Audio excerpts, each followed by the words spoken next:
कैसे यूक्रेन युद्ध जो है वो और ज्यादा विध्वंसक होता जा रहा है। रूस ने एक बार फिर से विध्वंसक प्रहार किया है, आपको बता दें, यूक्रेन पर, यूक्रेन की सेना पर, और कई ऐसी जगहें हैं जहां पर एक साथ कई शहरों में अटैक हुआ।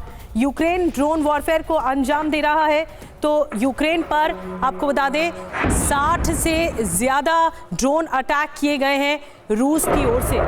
तो रूस भी प्लानिंग कर रहा है यूक्रेन पर ताबड़तोड़ अटैक करने की और ड्रोन वॉरफेयर को आगे बढ़ाने की। आपको ये भी बता दें कि हमले में यूक्रेन के रिहायशी इलाकों को बहुत ज़्यादा नुकसान पहुंचा है। अब आपको बताते हैं ग्रोजनी में यूक्रेन का हमला, रूस का विध्वंसक बदला, कैसे बदले की लड़ाई चल रही। कादिरोव ने क्या कहा था आपको बताएं।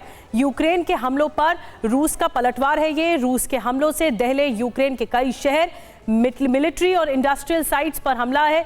यूक्रेन में 60 से ज़्यादा टारगेट अटैक किए गए हैं। ऑब्जेक्टिव ये है कि स्कंदर, किंजल, कैलिबर मिसाइल से ये अटैक किए जा रहे हैं। रूसी हमलों में यूक्रेन को भारी नुकसान पहुंच रहा है। कल ग्रोजनी में यूक्रेन ने किया था भीषण हमला। कादिरोव के घर के पास ये ड्रोन अटैक किए गए थे और यही शायद बदला भी माना जा रहा है रूस का। अब हमारे साथ ब्रिजेश कुमार जी मौजूद हैं, मेजर जनरल।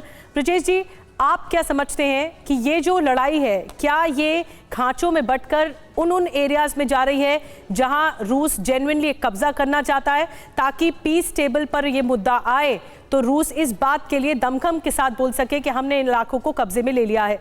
तो अब आगे क्या होगा? क्या ये लड़ाई बदले की वॉरफेयर में चेंज होती जा रही है?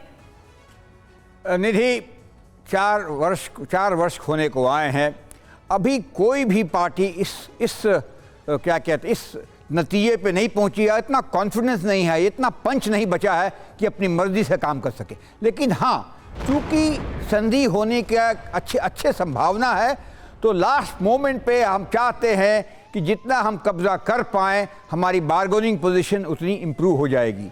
तो रशिया का जो कंसंट्रेशन है डॉनबास के ऊपर में ही है। Donbas eastern area, south eastern area रहा है जहाँ ज़्यादातर कब्जा इसका हो रखा है। तो पुतिन ने तो साफ कह दिया है कि डॉनबास तो हम लेके रहेंगे, या डिप्लोमेसी से मिले या फिर लड़ाई से मिले। तो उस एम के वास्ते इस तरह की चीज़ें चल रही है। जैसा मैंने पहले बताया था कि अभी जो लड़ाई है वो चलेगी आगे जब तक कि संधि नहीं होती है, और संधि का एक सबसे बड़ा मामला रह जाएगा, वो है आगे का फ्यूचर क्या है यूक्रेन का, उसको सिक्योरिटी कैसे प्रदान की जाए, वहाँ पे किस तरह की पीस कीपिंग फोर्सेस रखे जाए, और किस तरह की संधि रशिया के साथ में हो। बिल्कुल सर, और सवाल तो ये भी है, संशय तो ये भी कि अगर कोई संधि हो जाती है तो वो कितनी लॉन्ग लास्टिंग, जो शांति है वो कितनी लॉन्ग लास्टिंग होने वाली है, क्योंकि जो यूरोप का नेटो कंट्रीज का रुख बना हुआ है वो वाकई में बहुत ही ज्यादा चिंता में डालने वाला है। एक और बड़ी खबर, बर्लिन एयरपोर्ट ड्रोन दिखने पर बंद किया गया। कई घंटों तक एयरपोर्ट से उड़ानें डाइवर्ट की गई।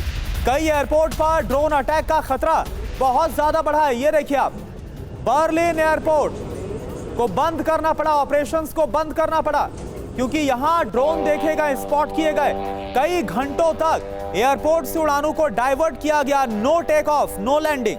कई एयरपोर्ट पर ड्रोन अटैक का खतरा इसी के साथ बहुत ज्यादा बढ़ गया है। सवाल यह है कि क्या एक बार फिर से इसके पीछे वजह रूस है?